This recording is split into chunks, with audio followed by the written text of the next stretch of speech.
Sometimes a podcast comes along and does something unique, solving a real problem in a brand new way. But even then, growth can be a challenge. Luke Cunliffe started Clarity Week as a movement to offer those looking to moderate their alcohol intake in a new and accessible way. Over the last couple of years, the podcast has slowly picked up listeners, but when he took a trip to the podcast show 2025 in London, he picked up some tips that changed the course of his podcast. And in this episode, he shares what he learned. We cover why networking is so powerful for a podcaster and how to get started, key insights from the podcast show 2025, simple changes that you can make to your podcast today to attract more listeners, tips to improve your interview audio and video quality from home, the pros and cons of a seasonal podcast format, and much more. If you're keen to learn from the insights of other podcasters, but in-person networking isn't always a possibility for you, then this is for you. Luke Cunliffe, thank you for joining me on Podcasting Amplified. Thank you very much for having me. Delighted to be here. You're very welcome. So I met Luke at the podcast show recently and discovered his podcast, and he's doing something a little bit different with this. Luke, you've basically created your own concept for this podcast and you're starting a movement with it. For just some context, could you explain why you started it and how you came up with this and why you decided to make it a podcast? Yeah, so it actually dates back to the turn of the year. I think it was 2019 going into 2020. And truth be told, I was drinking too much. I don't think I was quite at a point where I was alcoholic, but I was drinking to the point where it was affecting my relationships and affecting decisions and other bits and pieces. So with it being the turn of the year, I thought to myself, perfect time for a New Year's resolution. And I really wanted to do a New Year's resolution that I actually stuck at for the entirety of 2020. So I thought about something that was achievable. And that was to do 7 consecutive days off the booze every month. So that was how it was conceived. So I started doing that, and then come March of 2020, alongside COVID, I also found myself watching Pulp Fiction. And in that film, Samuel L. Jackson refers to something that alcoholics call a moment of clarity. So I come back to the point that I don't think I was quite alcoholic. But I did just like that turn of phrase, and then I just started calling it a Clarity Week. And then there were some friends that were kind of picking it up and running with it as well, that were joining me on some of these Clarity Weeks, and that's where the concept began. And as I say, so people were kind of locking onto it, and I felt like I had something that was of value. So then it was turn of the year going into 2023 where I thought to myself, I'm keen to just test the waters really and see if this is potentially a thing that people could get behind and utilize, and potentially grow a bit of a community out of it. So I spoke to a friend of mine, and he's got a studio and DJs and does a lot of that technical stuff that was at the time way beyond me, and he said he was keen to get involved with some of the production, and that's how it started. And then May 2023 was episode 1. Awesome. And now you're 3 seasons in and you're going to be starting season 4 very soon. Yes. By the time this comes out, it will have already started, I think. That's the plan. I'm going to line up the relaunch, and I'm calling it a relaunch because having met yourself at the podcast show and lots of other great people with great ideas and loads of advice, I've become aware of the fact that there's so much more I can be doing with this. So it is going to be a bit of a relaunch, and hopefully a big step into hosting and creating a professional podcast as opposed to one that might sound a bit off every now and again and look a bit off with the artwork and dodgy trailers here and there. So yeah, that's the plan. Cool. Yeah, it's interesting because there are a couple of things that I heard there that I've heard from a lot of podcasters as sort of reasons to start a podcast, but they're normally reasons that they end the podcast as well. Like one of them's New Year's resolutions, because I know people making New Year's resolutions and they're like too vague or they're too ambitious and they just sort of fall apart by February. But Yeah. I guess because yours was so specific and a bit more achievable, I know obviously still very difficult for a lot of people, but 1 week is something people can sort of work towards, and you're solving a real problem that people have. So it kind of fits in perfectly as a podcast. Did you do much research in that niche for like alcohol-free podcasts and stuff like that? To like, did you know that this was something that others were doing, or did you try and sort of work around that, or was it just I'm going to go for it? I just kind of went for it. To be honest, yeah, I'm probably one of the worst podcasters, from the perspective that I was listening at the time to very few, and in my naivety, I just kind of thought, well, here's a concept that I think some people have, like, I knew some people had used it, some friends of mine that have said, yeah, I'm doing a Clarity Week. One of the big trigger points was, and this is on my first ever episode, a girl called Becky attributed getting her new job to Clarity Week. So that was a good trigger point, I suppose. But yeah, I just dived into it head first. Yeah, well, that's fair enough. Like, you've obviously affected some people in a good way, and yeah, it's the kind of thing that could turn into something. I mean, this is why we've sort of spoken about the podcast and things you can do to improve it, because I think the core concept is the important thing. Like, is there an ideal listener? Is there a problem, a specific problem that you're solving? And it's easier for people to, it's more attractive that it's like a movement, and it has a sort of name and branding around it, rather than being more of a sort of generic thing, or with not a clear problem to solve. And you recently went to the podcast show. I met you there, and you got a few pieces of advice from various people, and you already put some of them into action, like what you did with the title. Could you just explain what a couple of those are? Because, there's going to be plenty of podcasters listening who aren't able to go to shows like this, or, maybe they're in a similar position to you. And if there's something that helped you, it might be helpful for them.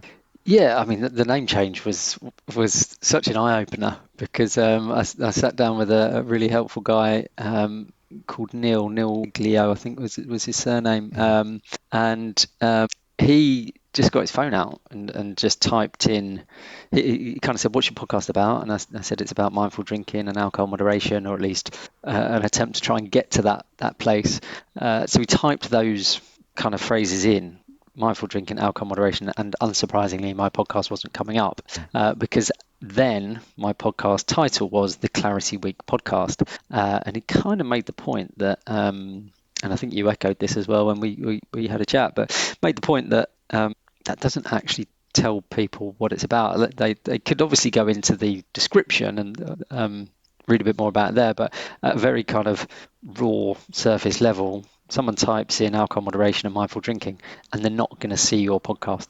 Yeah. And I was like, yeah, such a salient point. I'm not Joe Rogan, so I can't just call my podcast whatever I want to call it and expect loads of people to find it. So that was one of the things. I think the massive learn for me is just how willing to help many people are in the industry. So even if you're somebody that is starting out and you can't get to the podcast show, don't be afraid to just reach out to someone and ask for a bit of a networking call. The worst case scenario is they say no, or maybe the worst case scenario is they ignore you.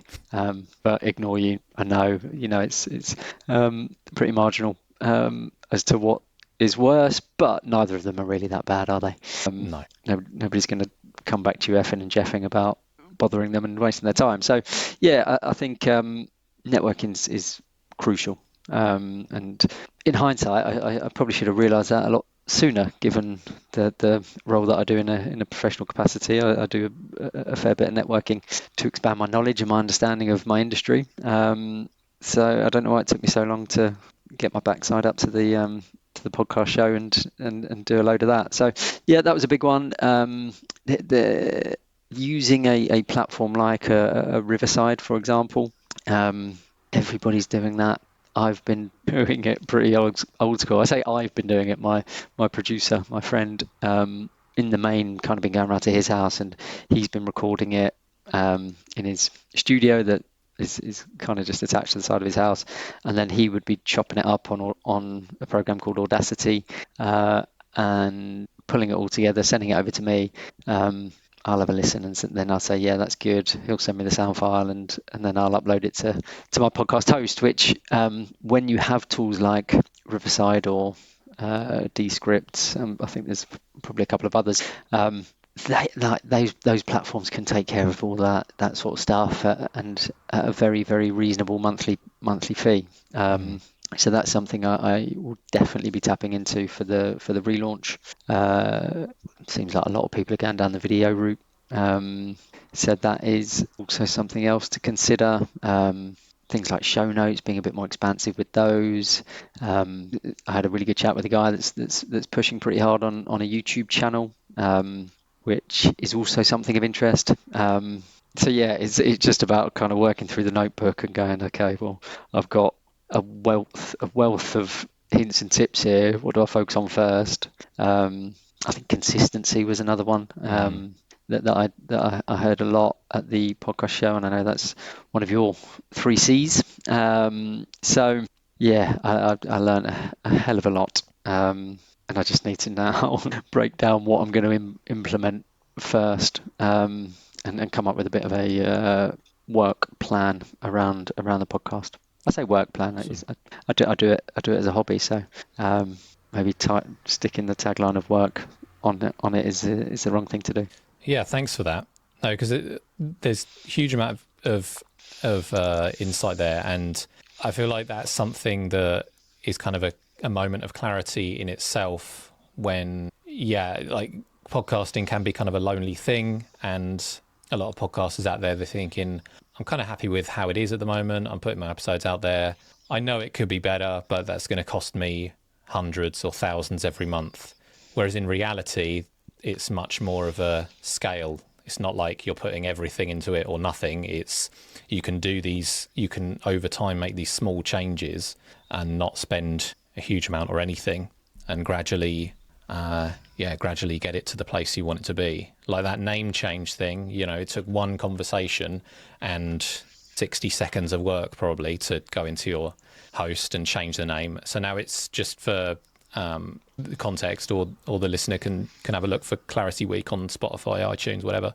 Is Clarity Week the mindful drinking / alcohol moderation podcast? So it's Clarity Week : and then the subtitle.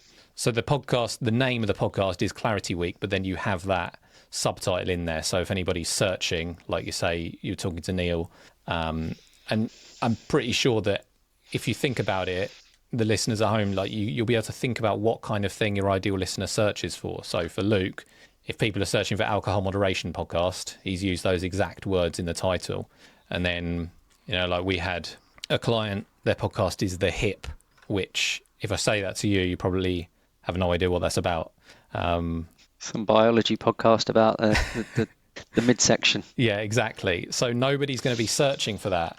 So what it stands for is the housing industry podcast. So okay. I suggested that they change it to The Hip : the housing industry podcast. So if someone searches housing industry podcast on Google or even Spotify, it will actually come up. It makes perfect sense, and I can't believe it took me so long to realise that I needed to make that change. But yeah, sometimes you meet one person, they give you one little snippet of advice, and it's just a real eye opener. So yeah, that was a big one, and you mentioned 6 seconds work. I even deliberated over that very, very basic and obvious title for quite some time. Okay, but yeah. I didn't know. I was like, how can I get both mindful drinking and alcohol moderation into the title without it just being really blatant and obvious? And then I thought, you know what? It doesn't really matter what the title is, as long as my target audience can find it, because then that's the first step to that user experience flow. Because then they'll come in. Still need to update my trailer and my artwork, but that's very much top of the list of priorities. And then once you've captured them, so to speak, as a potential new listener through your artwork, through your trailer, then they get into content, and hopefully they bounce. But yeah, just so much to learn at the show. I will definitely be going back next year. Yeah, well, I mean, you can take the time to do the SEO keyword research and spend some time in it, but I guess for some listeners, it will be 60 seconds work. Like the HIP, the example I just gave, that was an obvious one because it's already an acronym. It just needed to be put out there in words. And then for Podcasting Amplified, I put the podcast for podcasters as the subtitle because that, again, is a keyword that people search for. So, and then the other things you picked up were around using Riverside. What were you using before, Zoom or Teams? For the Teams for the episodes that I did do remotely, which weren't too plentiful, it was Teams. Okay, yeah. So again, still a little cost for that to upgrade to Riverside, it's like £15 a month or something. But if you can do that, and it makes a huge difference, and it can mean the difference between getting a sponsor and not getting one, in which case that will pay for many months of Riverside. And you just while we're on that, you did get a sponsor. I know it was in exchange for goods rather than money, but at the same time, that's still sort of proof of concept, and it's something that I know a lot of podcasters would love to get involved with, even at that level. How did that come about? And yeah. Yeah, so I've actually had two now. Come to think of it, I don't think. Yeah, there wasn't one for season one, but for season two, a another parent at my kid's school, he had an online low and no alcohol shop called the Drinks Edit. Although don't search it because unfortunately it no longer exists. Yeah, I think with a lot of low and no alcohol drinks coming into supermarkets, it was just really difficult for him to compete. He came on the show, and we actually had a really good episode where we did a live taste test. And I said to him, look, keen to give your online shop a bit of a plug on my podcast, and you can come on and do a taste test. Not at any point did I even say, yeah, it'd be good if you could send me some. He kind of just offered that up. And then season 3 was when I partnered with another alcohol-free online shop. This was more geared towards wine. It was called Soprano, Siprao, if anybody wants to check out some alcohol-free wine. And Anna, who heads up that business, she was happy to send me for bottles of alcohol-free wine as well. So, yeah, as you say, we're not talking about a financial exchange, but I suppose there's still some value in that. And actually, when you think about what I'm trying to promote, which is a bit for mindful drinking and alcohol moderation, for me to get an understanding of what the market is offering from a kind of AF drinks perspective, puts me in a more well-informed position. So everyone was a winner, if that makes sense. It worked well. Did you reach out to Soprano, or did they find you? No, I reached out to Soprano. The first one was a pretty organic kind of like networking. Yeah. Yeah, like, hi Tim. Yeah. How's it going? But then I was proactive in reaching out to a few prospects for season 3, and Soprano was the one that I landed on. Okay, so you made a list, then did some research, and just sent an email. Then it was an Instagram. Actually, I think I sent out 2 or 3 Instagram messages, and then one of them was an email because I could see what that was. Yeah, I mean, again, it's proof of concept. It shows that people are interested in sponsoring it. You've made the connection now. So if your podcast gets to, several thousand listeners per episode, then maybe that they would be more open to a financial exchange. And also it could potentially be scalable. If you've only reached out to 5, if you reached out to 100 across the globe, then maybe even now that at this stage, you might find one willing to do a kind of pay-per-click type deal with you. Yeah. I'm pretty open to it. I'm not sure. I had a really good networking chat last week with a lady called Denise from a podcast. Well, she produces a magazine, which is called the Low No Drinker magazine, but she has a podcast as well. So I didn't ask her directly on there, but maybe that could be a good shout from a kind of partnership perspective. She goes into a great load of detail about low and no alcohol beverages. Kind of does what it says on the tin. So yeah, look, a couple of possible options for season 4, but I think I'm going to try and move away from that seasonal type of production. So I might not necessarily be looking to get kind of a partnership agreement for the upcoming episodes and just see how they go.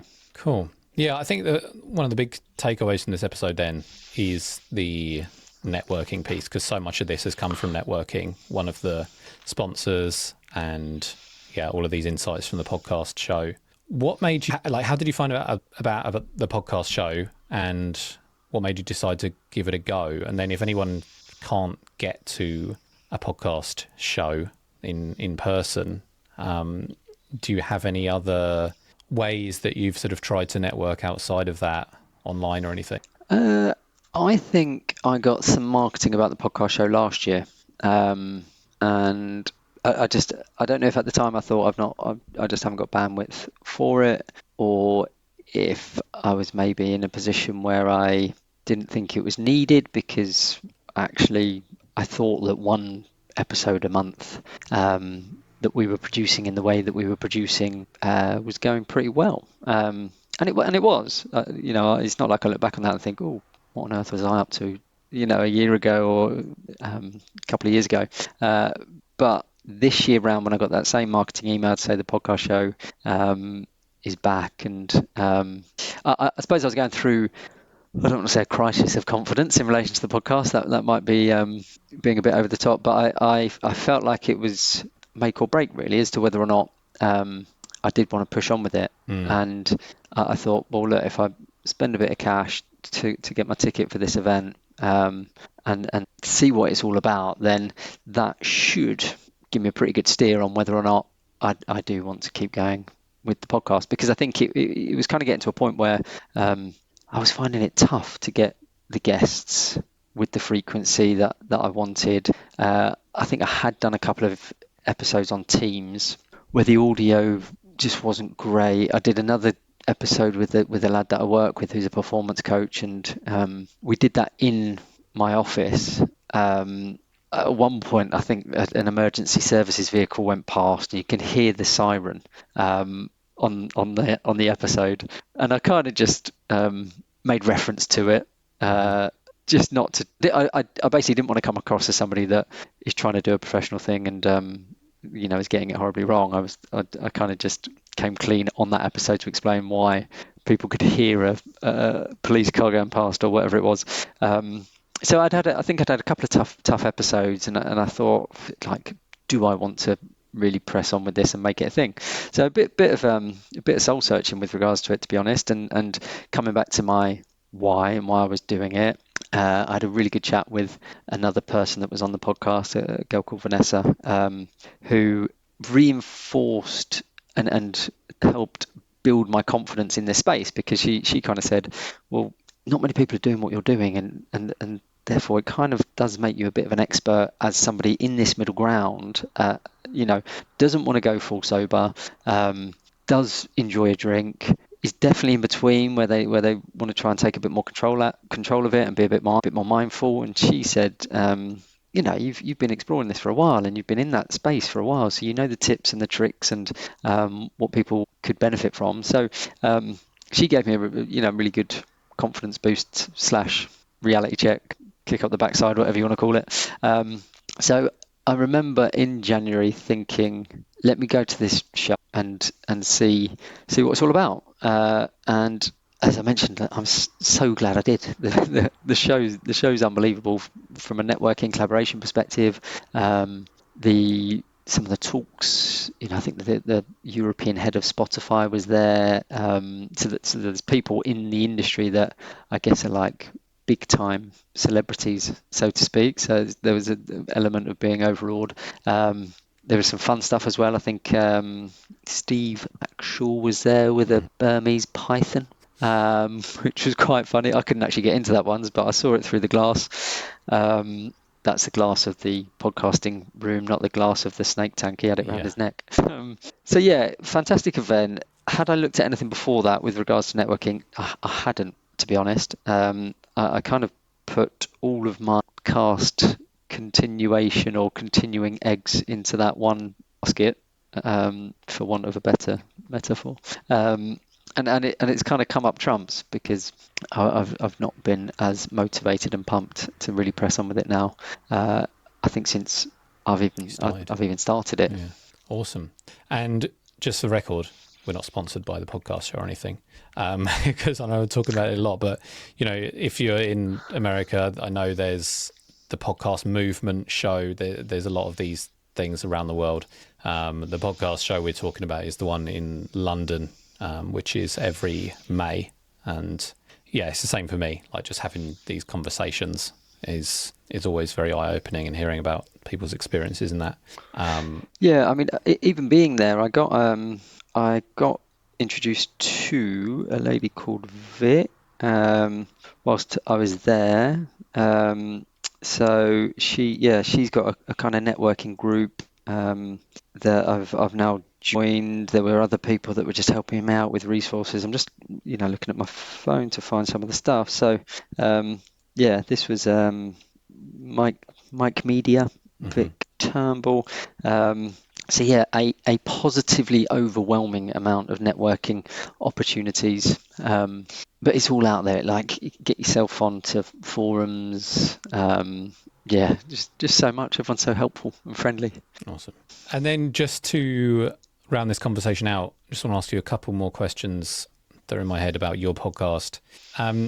The guest and solo episodes, you do both on your podcast. Have you noticed any difference or any clear difference between the reception, like the downloads, to the different formats? Have you got any feedback on which one's been more useful for people? The episodes with guests have been more downloaded, but I think this kind of ties back to the point that Vanessa made to me. I've always, but part of my approach to podcasting in the first 3 seasons has been, it's just little old me, and who wants to listen to me wibble on about this, that, and the other, and I've almost been really doing myself a bit of a disservice. I've not really recognised the fact or believed in the fact that people might come to listen to my podcast to listen to me. I've always just felt that it's more about the people that I'm speaking with. So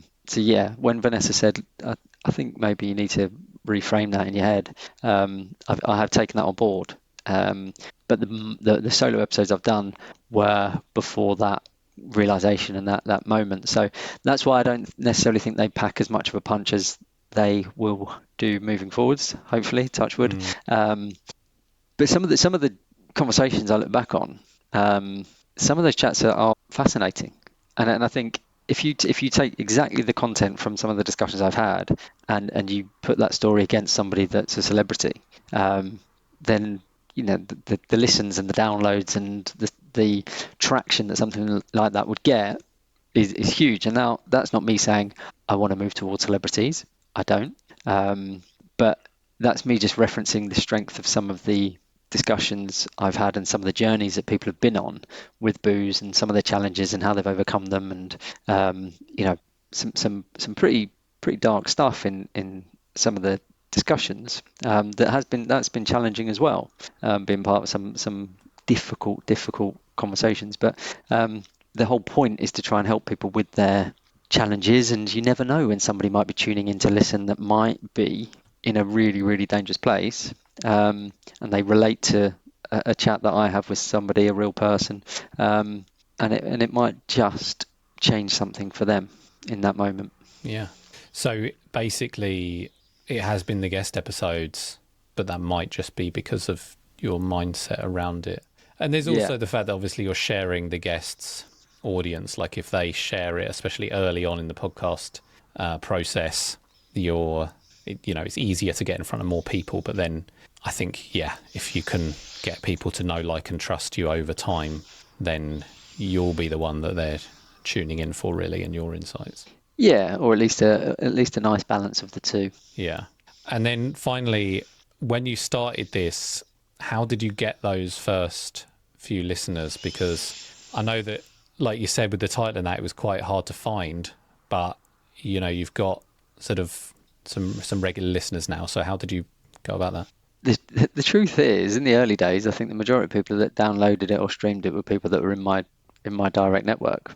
Yeah, I say direct, having been a recruiter for many years, up until kind of 3 years ago, before moving into the operational side of recruitment. I built up a wealth of contacts on LinkedIn, so that was quite handy, where I could just drop on there, like a bit of a job title change on LinkedIn to say that I do this as my day job, but I'm also a creator and host of this, the Clarity Week podcast, and then just dropping a post on LinkedIn, that had the potential to have a fairly sizable reach. I actually got a message from an old client over in Ireland, just completely out of the blue, saying, love what you're doing on the podcast side of things, keep up the good work. So that was a really nice bit of feedback. But outside of that, it was just hitting people on WhatsApp, the various groups that I'm on from a WhatsApp perspective, and getting them to forward it on, getting the people that were coming on the show to hit their WhatsApp groups, and that's been the extent of it. Outside of the Instagram account that I do have, which needs a bit of work, I think it's fair to say. Not a huge amount of followers on there, but yeah, there's an opportunity for further audience growth and development there, I suppose. Cool. Okay. Yeah. Well, I mean, all these little things, like, it can trigger somebody listening to think, maybe that will work for me. So like the LinkedIn, just tweaking your profile to say that you've got a podcast, and it seems like your niche, LinkedIn, would work quite well. I'm sure there are a lot of people who want to sort of moderate alcohol consumption, that, if something pops up for them, they might sort of trigger them to give it a listen, and then cold outreach as well with your immediate network. Yeah, I mean, I would like to grow much further beyond my immediate network, because I feel like some of those people were listening just to see what the chat was like between a couple of people that they knew, which I love, because then they might be in a position to then tell other people about it that might be in need of the messaging and what it's all about. But it would be great to get to a point where the listener base is there because they're taking value as individual listeners. They're taking value from the podcast, and that's the plan. So yeah, exciting time. We've got a lot to do. So we'll see what the summer holds and the rest of the calendar year and beyond. Yeah, well, all these little things add up, like all the things you talked about, and it seems like it would be quite an easy one to recommend, because if someone asks you for a podcast recommendation, just something like, entertaining, there's dozens of different podcasts people could recommend that they might listen to, but yours is so specific. I can't imagine most people would know of more than one podcast in the alcohol moderation space. So you've got that benefit. Yeah, for sure. I just need to find the people that want to moderate their alcohol now. Yeah, cool. Okay, well, I really appreciate your time again. And if anyone wants to check it out, you can find Clarity Week on all the podcast apps. And yeah, thanks again, Luke. Nice one. Cheers, Joe. Thanks very much for having me on. Thanks for listening to Podcasting Amplified. If you enjoyed today's episode, please leave a review on your favourite podcast platform. We'll be back next time with another conversation offering more insights to take your podcast to the next level and help you to achieve success. Happy podcasting.